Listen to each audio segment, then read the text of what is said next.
Hello students, एक बार फिर आपका स्वागत है आपके अपने YouTube channel smart study classes पर। प्यारे बच्चों, इससे लास्ट वीडियो के अंदर हम आपको क्लास 12 का चैप्टर नंबर 11 त्रिविमीय ज्यामिति की एक्सरसाइज 11.3 के कुछ क्वेश्चंस करा चुके थे। आई होप कि आपको वो अच्छे से प्रिपेयर हो गए होंगे। सबसे मेन चीज़ थी बच्चों इस एक्सरसाइज के अंदर, वो था बच्चों फॉर्मूला। आज आपकी एक्सरसाइज समाप्त हो जाएगी, इसलिए मैं थी बोल रहा हूँ, कोई दिक्कत नहीं, ठीक है। तो फॉर्मूला मेन थे बच्चों। फॉर्मूले अगर आपने अच्छे से प्रिपेयर कर लिए होंगे तो देखिए फॉर्मूला वाइज क्वेश्चंस थे। इट मीन्स कि अगर आपको फॉर्मूला विद लैंग्वेज लर्न है तो वही लैंग्वेज क्वेश्चन में दी है, ठीक है। आप लैंग्वेज से लैंग्वेज को कंपैरिजन करके पहचान जाएंगे आराम से, ठीक है, और आराम से क्वेश्चंस हो जाने वाले हैं विदाउट एनी प्रॉब्लम। आज जो हम बेसिकली बात करेंगे, जो क्वेश्चंस रह गए हैं उनके बारे में बात करेंगे, और आज आपकी इस एक्सरसाइज को समाप्त करके चैप्टर को भी समाप्त करेंगे बच्चों, ठीक है। इसके बाद आपको 2 चैप्टर्स बताएंगे, उन्हें भी करा देंगे जल्द से जल्द, और आपका सिलेबस कंप्लीट और अनसॉल्व्ड स्टार्ट। इसलिए जब तक के लिए फॉर्मूले प्रिपेयर कर लीजिएगा, ओके बच्चों।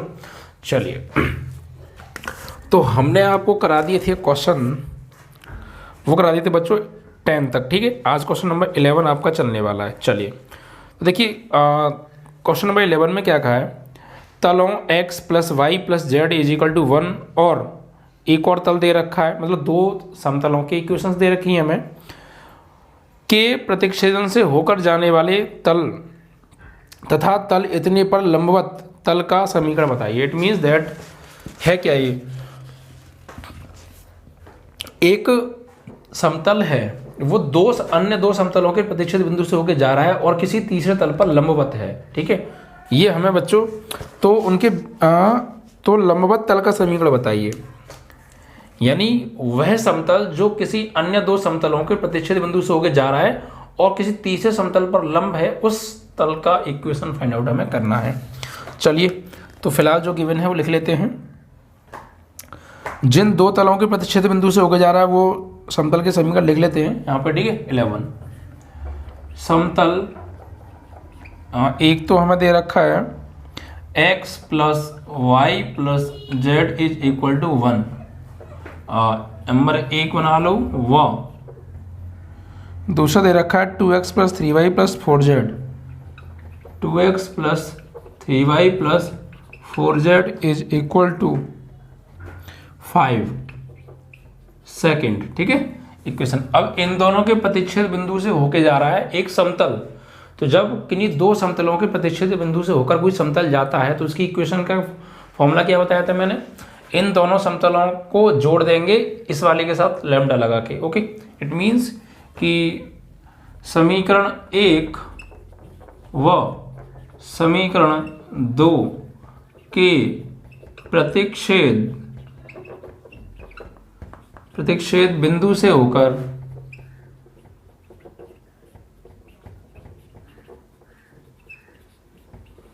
जाने वाले समतल का समीकरण क्या होगा प्यारे। देखिए, उसके लिए थोड़ा सा मुझे इसको धरलाना पड़ेगा, तो आप समझ जाइएगा। x + y + z - 1 + lambda 2x + 3y + 4z - 5 = 0, ये होता है, ठीक है। इसको बना लीजिए आप इक्वेशन नंबर 3। अब ये जो समतल है ये किसी अन्य समतल पर लंब है, और जिस पर लंब है वो कौन सा समतल है वो गिवन है, ठीक है। अब यहां लिखेंगे समीकरण 3, ठीक है। समीकरण 3 x - y + z = 0 पर लंबवत है, ठीक है बच्चों। तो देखिए, ये भी एक प्लेन की इक्वेशन है, और ये जो हमने इक्वेशन नंबर 3 फाइंड की है ये भी एक प्लेन की इक्वेशन है। और जब 2 प्लेन ईच अदर परपेंडिकुलर होते हैं तो कंडीशन क्या होती है बच्चों, तब ये कंडीशन क्या होती है बच्चों यहाँ पर, उसके लिए थोड़ा सा हमसे सॉल्व कर सकते हैं अभी, थोड़ा सा, और अभी नहीं, थोड़ा सा ऐसा कीजिए आप, इसको पहले अंदर मल्टीप्लाई कीजिए। एक्चुअली इसको ना x y z की फॉर्म में पूरे को एक में बना लो। इट मीन्स कि x + y + z - 1 and +2 lambda x 3 lambda y and 4 lambda z, ठीक है। और इसका इसमें करेंगे तो -5 लैम्डा = 0। तो यहाँ से x कॉमन ले लीजिए, तो 1 + 2 लैम्डा x प्लस यहाँ से इसको कॉमन लेंगे तो 1 प्लस 3 लैम्डा वाई है ना, और उसके बाद जेड वाले में से कॉमन लेंगे तो 1 प्लस 4 लैम्डा जेड, ठीक है। और बचा क्या आपका -1 and -5 lambda is equal to 0। इसको ना बना के आप इक्वेशन नंबर 3 इसे बनाइए, ओके। क्योंकि वहां पर दो जगह एक्स वाई आ रहे थे, हमने पहले इसको एक ही एक्स वाई जेड में कन्वर्ट कर लिया। इट मीन्स इसको ये थी तो एक प्लेन की इक्वेशन, बट इसको एक स्टैंडर्ड फॉर्म में हमने लिख लिया, ठीक है। अब हम लिखेंगे कि समीकरण 3 तल किस पर परपेंडिकुलर स्टूडेंट, तो ये x ये परपेंडिकुलर है x minus y plus z is equal to 0 पर क्या है बच्चों, लंबवत है, ठीक है बच्चों, इस पर लंबवत है। तो जब दो प्लेन आपस में एक दूसरे पर परपेंडिकुलर होते हैं तो उनके एक्स वाई जेड के जो कोफिशिएंट है उनका मल्टीप्लिकेशन जो है क्या होता है, 0 के इक्वल होता है, ठीक है बच्चों। यानी ये इंटू ये इंटू ये और ये इंटू ये, ठीक है बच्चों। तो 1 plus 2 lambda into 1 plus 1 plus 3 lambda into -1 plus 1 plus 4 lambda into Z का कोफिशिएंट 1 इज इक्वल टू 0 होता है, ठीक है भाई। अब इसको सॉल्व कीजिए, तो अंदर मल्टीप्लाई करेंगे तो 1 प्लस 2 लैम्डा, ठीक है, एंड -1 का इसमें मल्टीप्लाई करेंगे तो -1 माइनस के 3 लैम्डा और 1 का अंदर करेंगे तो 1 plus 4 lambda is equal to 0। तो यहाँ से बच्चों लैम्डा की वैल्यू फाइंड आउट हम करने वाले हैं। तो ये 4 प्लस 2 6 से 3 जाएगा 3 लैम्डा, और ये इससे ये कैंसिल आउट हो गया, 1 बचता है, 1 को ले जाओ राइट में तो -1, तो लैम्डा की वैल्यू -1/3 आ गई। अब इसको उठा के पुट इन थर्ड कर दीजिए बच्चों, ठीक है। तो यहाँ पर जैसे पुट करेंगे आपका आंसर आ जाएगा। तो 1 प्लस 2 इंटू लैम्डा की value -1/3 x plus 1 plus 3 into -1/3 y plus 1 plus 4 into lambda की value -1/3 z and -1 -5 into -1/3 is equal to 0। तो इसको कैलकुलेट करेंगे तो -2/3 और 3 बन जाओ 3, तो -2 से 3 जाएगा तो 1/3 x और इससे कैंसिल आउट हो गया तो 0y हो गया प्यारे, ठीक है। और यहाँ पर इसको सॉल्व आउट करेंगे तो 3 बन जाओ 3 और ये -4, इट मीन्स कि -1/3z और ये प्यारे इसको सॉल्व आउट जब करेंगे तो -1 और ये minus plus 5/3 is equal to 0। तो ये हो जाएगा आपका टोटल एलसीएम ले लीजिए आप, तो ये हो जाएगा x plus 0y minus Z और ये -3 प्लस 5 इज इक्वल टू 0।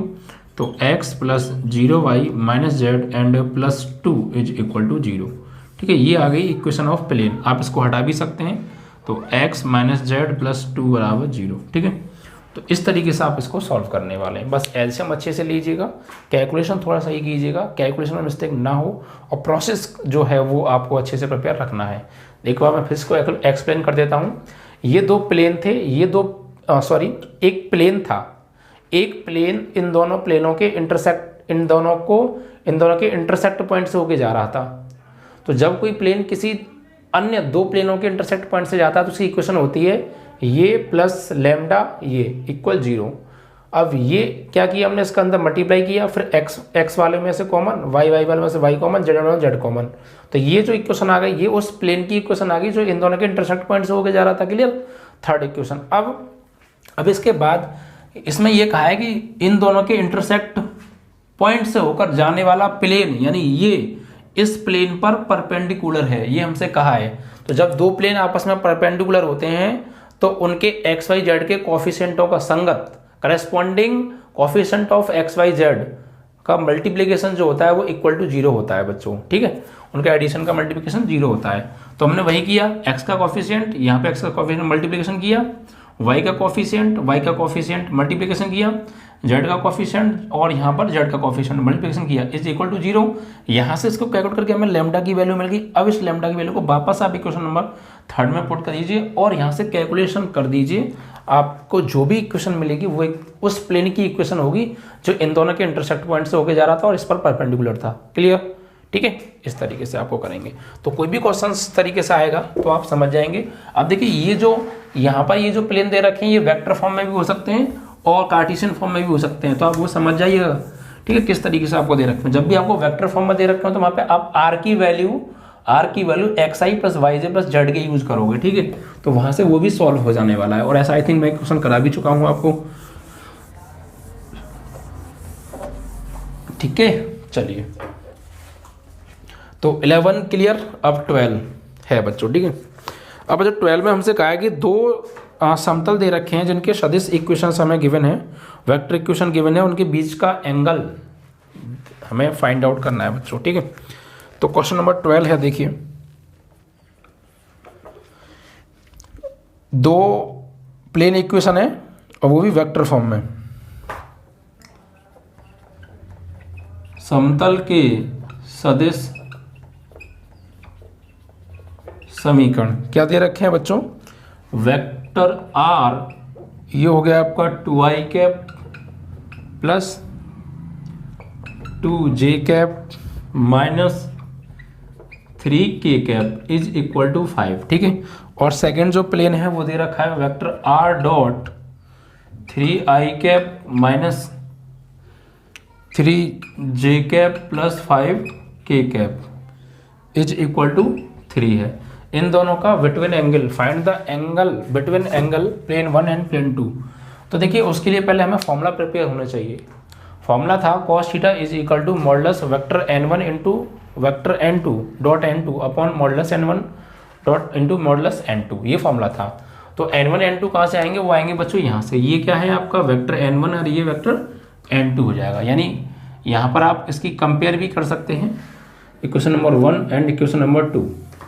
तो इक्वेशन नंबर 1 की कंपेयर, तुलना, vector r dot vector n1 is equal to d1 से करने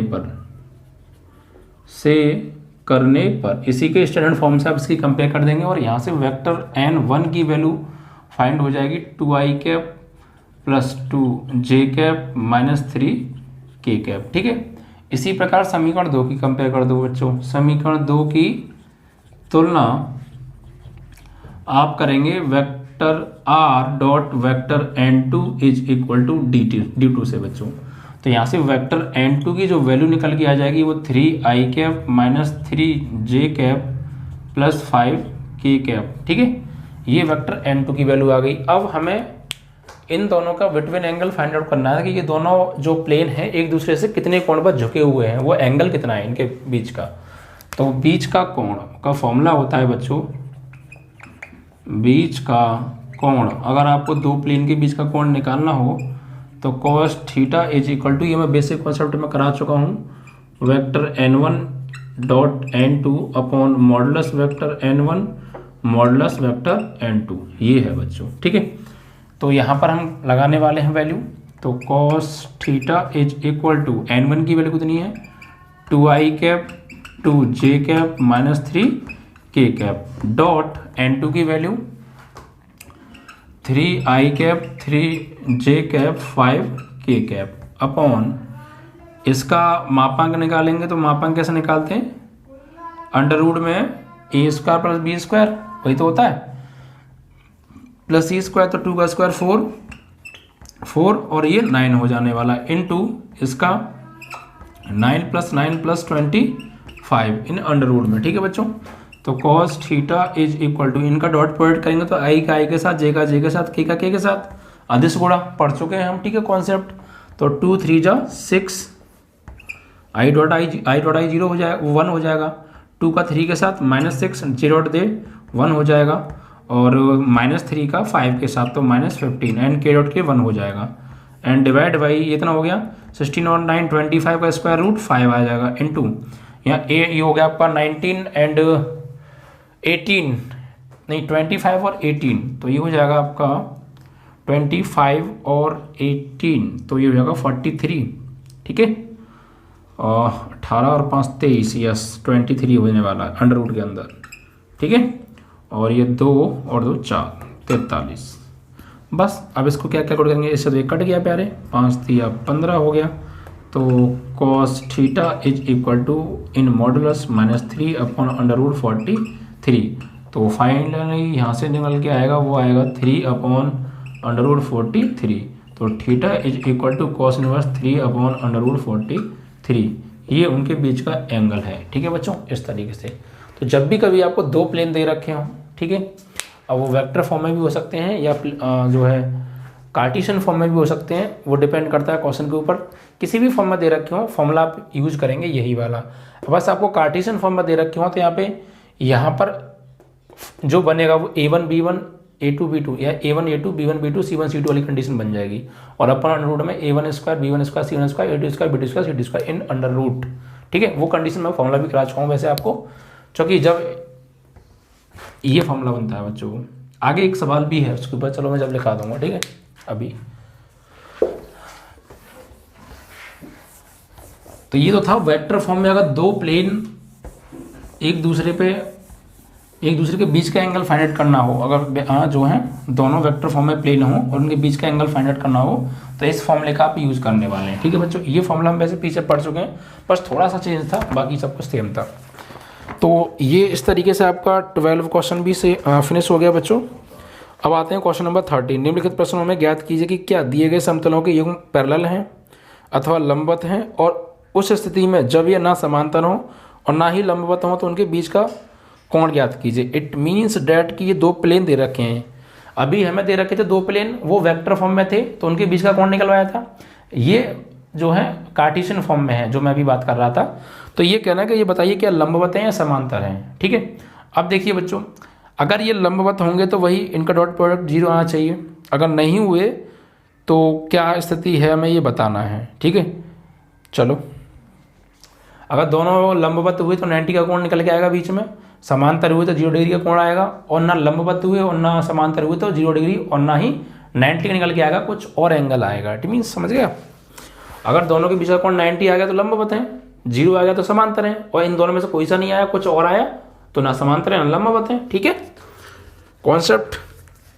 तो 13 क्वेश्चन है, इसमें बच्चों चारों के 5 प्रश्न दे रखे हैं, पांचों सेम है, तो आप ध्यान से समझिएगा। पहला ही 13 का ए पार्ट, सदिश क्या दे रखे हैं बच्चों, सदिश की वेक्टर वो कार्टेशियन फॉर्म दे रखी है बच्चों, उसकी सदिश की नहीं बच्चों, तल की।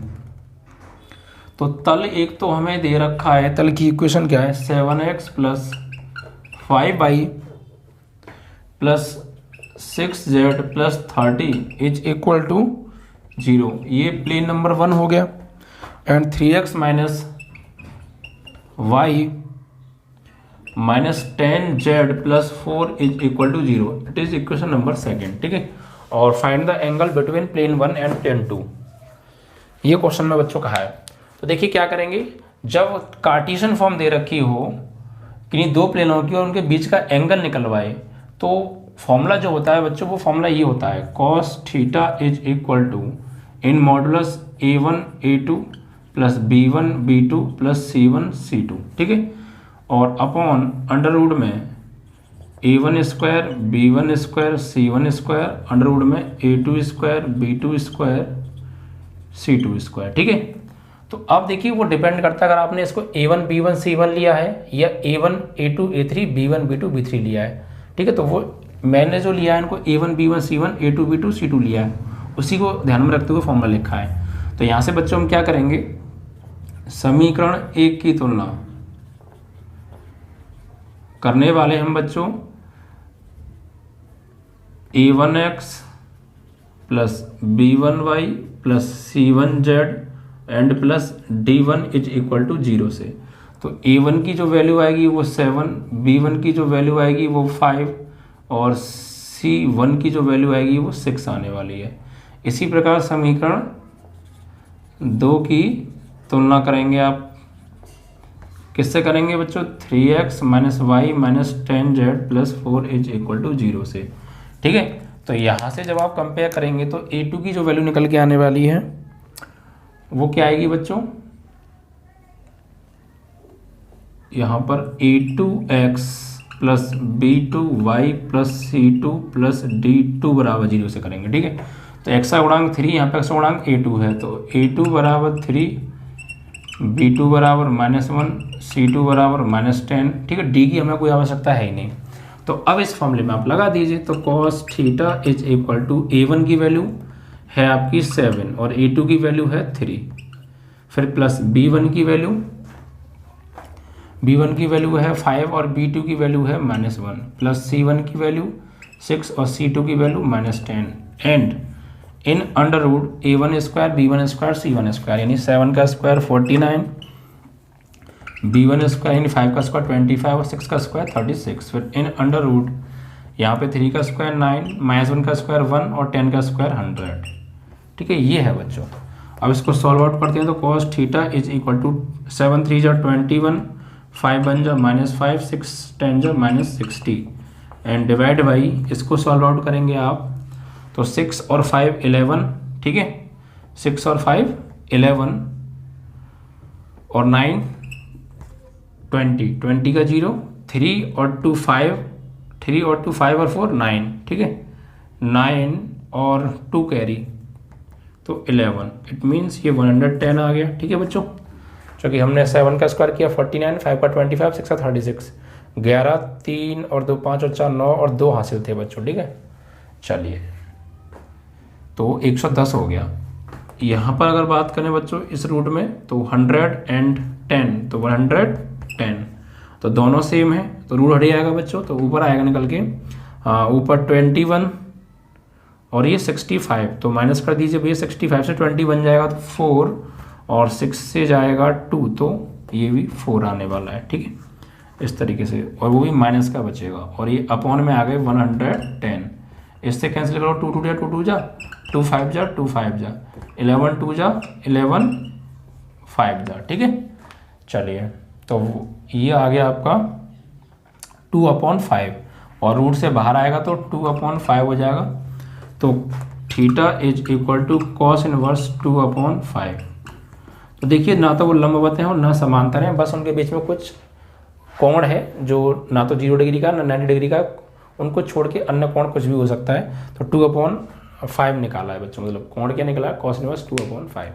अगर यहाँ पे ये 0 डिग्री आ जाता तो ये कॉस 90 की होती है, तो फिर लंबवत हो जाते। अगर यहाँ पर ये 90 डिग्री हो जाता, 0 डिग्री आता तो ये समांतर होते, नहीं 0 डिग्री आता तो लंबवत होते, क्योंकि कॉस में 90 की जो वैल्यू होती है 0 डिग्री, ठीक, और 90 आता है यहाँ पे निकल के, तो ये समांतर हो जाते।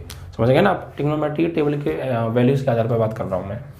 तो ये इस तरीके से आपका कंप्लीट हो गया। तो वेक्टर फॉर्म दे रखी हो तो कैसे निकालेंगे बिटवीन एंगल, वो मैं आपको करा चुका हूँ। कार्टेशियन फॉर्म दे रखी हो तो आप ये वाला प्रोसेस यूज़ करेंगे और ये वाला फॉर्मूला यूज़ करेंगे। क्लियर, चलो तो 13 का ए पार्ट, आई होप कि चारों पार्ट एक जैसे हैं इसके।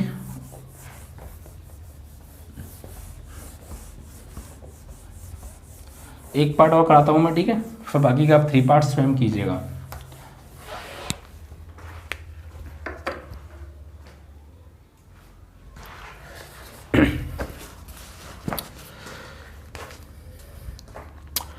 कोई सा भी एक करा देते हैं, ठीक है। चलो डी पार्ट कराते हैं। 13 का डी पार्ट, इसमें दे रखा है 2x minus y plus 3z minus 1 is equal to 0, plane 1। 2x minus y plus 3z plus 3 is equal to 0, plane second. अब देखिए बच्चों, ये दोनों के बीच का कोण चाहिए, तो इसकी तुलना करेंगे पहले हम। समीकरण 1 की तुलना a1x b1y प्लस c1 बराबर c1z प्लस d1 बराबर 0 से करने पर, तो a1 की वैल्यू कितनी आ जाएगी 2, b1 की वैल्यू कितनी आ जाएगी -1, c1 की वैल्यू 3, ठीक है। और इसी प्रकार फिर समीकरण 2 की तुलना किससे करने वाले हैं, 2x minus y plus 3z plus 3 बराबर 0 से करने पर, ठीक है।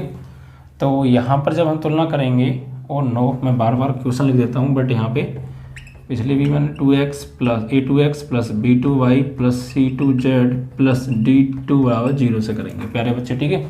तो a2 की वैल्यू कितनी आ जाएगी प्यारे 2, b2 की जो वैल्यू आएगी -1, c2 की वैल्यू आएगी 3 और d की हमें आवश्यकता है नहीं, यहाँ से इसकी कंपेयर कर दी, ठीक है।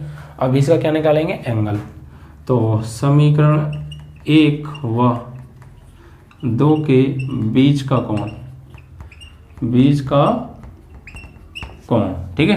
तो फॉर्मूला क्या होता है प्यारे, जब दो प्लेन कार्टेशियन फॉर्म में दे रखे हो उनके बीच के एंगल का cos theta is equal to in modulus a1 a2 b1 b2 c1 c2 upon in under root a1 square b1 square c1 square a2 square b2 square c2 square, ठीक है। तो cos theta is equal to modulus a1 की value कितनी है प्यारे 2, a2 की value b2, b1 की value कितनी है -1, ठीक है। एंड b2 की वैल्यू कितनी है बच्चों, ये भी -1 है, प्लस c1 की वैल्यू कितनी है बच्चों 3 और c2 की वैल्यू कितनी है 3, ठीक है। अपॉन इन अंडर रूट a1 की वैल्यू यानी 2 का स्क्वायर 4, b1 की वैल्यू -1 का स्क्वायर 1, c1 की वैल्यू 3 का स्क्वायर 9, फिर a2 की वैल्यू 2 का स्क्वायर 4, b2 की वैल्यू -1 का स्क्वायर 1, c2 की वैल्यू 3 का स्क्वायर 9। तो cos theta is equal to in modulus 4 ये माइनस प्लस 1 3 3 9 और ये 9 और 4 13 और 1 14, तो अंडर रूट 14 और ये 9 और 4 13 और 1 14, ठीक है। तो 9 और 1 10 और 4 14 अपॉन ये भी नीचे 14, तो इससे कैंसिल हो गया 1 टाइम। तो cos theta is equal to 1। अब cos में 1 किसकी वैल्यू होती है प्यारे, तो cos में वैल्यू होती है ये 0 डिग्री की, तो यहाँ पे आ जाएगा cos 0 डिग्री। तो एंगल्स की कंपेयर करेंगे तो थीटा इज इक्वल टू आएगा 0 डिग्री, और जब थीटा इज इक्वल टू 0 आता है तो दोनों तल कैसे होते हैं आपस में समांतर होते हैं, ठीक है। यहाँ पे लिखेंगे अतः theta is equal to 0 degree, तो तल 1 व 2 समांतर हैं, क्या है समांतर हैं। अगर ये 90 आ जाता तो लंबवत होते, थीटा इक्वल 90 आता, ठीक है तब, और जब थीटा 90 ना रहा ना 0 आया तो ना समांतर है ना लंबवत है, ठीक है बच्चों। तो इस तरीके से ये आपका इसका डी पार्ट भी बच्चों कंप्लीट हो गया, ठीक है। तो बाकी के 2 पार्ट्स आप स्वयं करेंगे सेम क्वेश्चन से बच्चों, ठीक है, 3 पार्ट। तो अब इसके बाद बात करेंगे बच्चों हम क्वेश्चन नंबर 14 के बारे में, ठीक है। 14 में देखिए क्या दे रखा है, निम्नलिखित प्रश्नों में से प्रत्येक दिए गए बिंदु से दिए गए संगत समतलों की दूरी बतानी है। इट मीन्स कि हमें एक पॉइंट दे रखा है और उस पॉइंट से एक प्लेन की बीच की डिस्टेंस फाइंड आउट करनी है, ठीक है। तो क्या होगी, तो देखिए जब भी आपको पॉइंट दे रखे हों और उस पॉइंट से किसी प्लेन की बीच की डिस्टेंस निकालनी हो तो उसके फॉर्मूले क्या था, d इज इक्वल टू मैंने आपको बताया था। चलो फिलहाल मैं लिखता हूँ। 14 में बच्चों 4 पार्ट हैं, एक पार्ट देखते हैं हम पहले। तो इसमें बिंदु क्या दे रखे हैं, जिस बिंदु से प्लेन की डिस्टेंस निकालनी है 0,0,0। इट मीन्स दैट कि से मूल बिंदु से हमें दूरी निकालनी है, ठीक है बच्चों। और समतल क्या है बच्चों, जिसकी दूरी चाहिए तो 3x - 4y and plus 12z is equal to 3। तो देखिए फॉर्मूला क्या है, फॉर्मूला होता है बच्चों किसी बिंदु से किसी समतल की दूरी d बराबर इन modulus ax1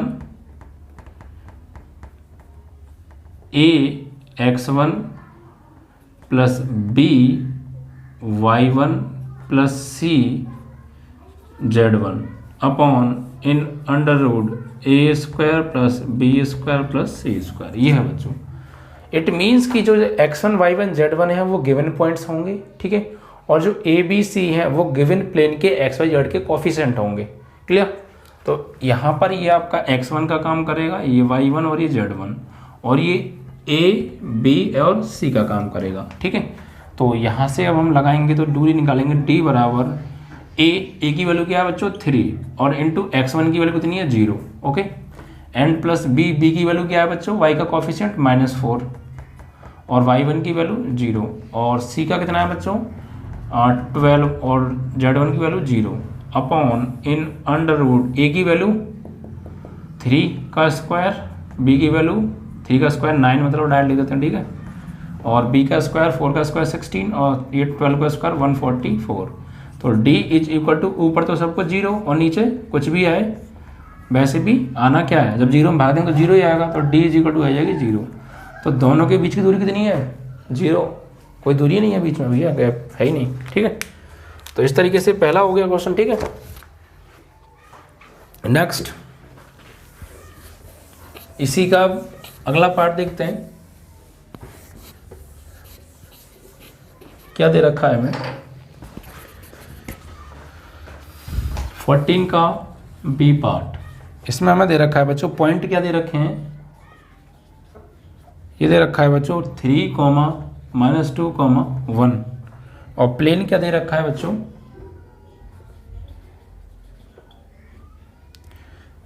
3x - 4y + 12z is equal to 3। कितना है बच्चों ये 3 है, ठीक है। अब देखिए तो सबसे पहले वही बिंदु 3, -2, 1 से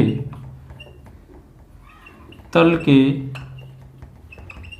बीच की दूरी d बराबर इन मॉडुलस x1 y1 और ये z1 है और वो ABC। तो 3 का करेंगे 3 में 9 प्लस -2 का करेंगे -4 में +8, z1 का z में 12 बन जा 12 अपॉन इन अंडर रूट 3 का स्क्वायर 9, 2 का square coefficient of x y z of plane 3 का स्क्वायर 9, 4 का स्क्वायर -4 का स्क्वायर 16 और 12 का स्क्वायर 144।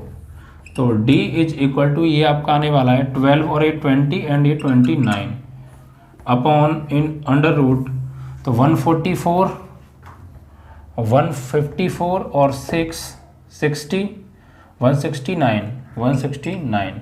तो d इज इक्वल टू ऊपर 29 और ये नीचे आ गया 13।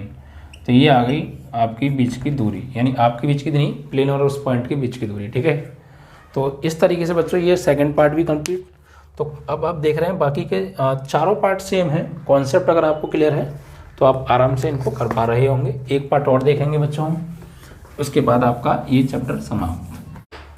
देखिए क्या दे रखा है बच्चों, सी पॉइंट में हमें दे रखा है 14 का सी। हमें क्या दिया है, पॉइंट क्या दे रखे हैं 2, 3, -5 और प्लेन क्या है बच्चों, प्लेन है x + 2y -2z is equal to 9, ठीक है, ये प्लेन है। अब देखिए बिटवीन डिस्टेंस फाइंड आउट करनी है, तो ये आपका x1 y1 z1 और ये यहाँ पे कोफिशिएंट a b और c का काम करेगा। तो बीच की दूरी d बराबर ax1, तो ax1 इट मीन्स 2 1 जा 2 प्लस by1 तो 2 3 जा 6 cz1 तो c की वैल्यू -2 और इसकी वैल्यू -5, तो ये हो जाएगा आपका प्लस के 5 2 जा 10 upon in under root a का स्क्वायर 1, b का स्क्वायर 4, c का स्क्वायर भी 4। तो d बराबर ये हो गया 10 और 6 16 और 2 18, ठीक है, अपॉन ये हो गया 9। तो d बराबर 18 अपॉन 3, 3 6 जा 18, तो d बराबर 6 मात्रक, ठीक है। तो इस पॉइंट और इस प्लेन की बीच की दूरी कितनी है 6 मात्रक, ठीक है। और इसी के साथ आपका ये त्रिविमीय ज्यामिति भी चैप्टर बच्चों समाप्त, ठीक है। अब इसके बाद आपका नेक्स्ट स्टेप चलेगा 12 और उसके बाद 13 और फिर आपका सिलेबस कंप्लीट और उसके बाद आपका अनसॉर्टेड स्टार्ट होगा, ठीक है बच्चों।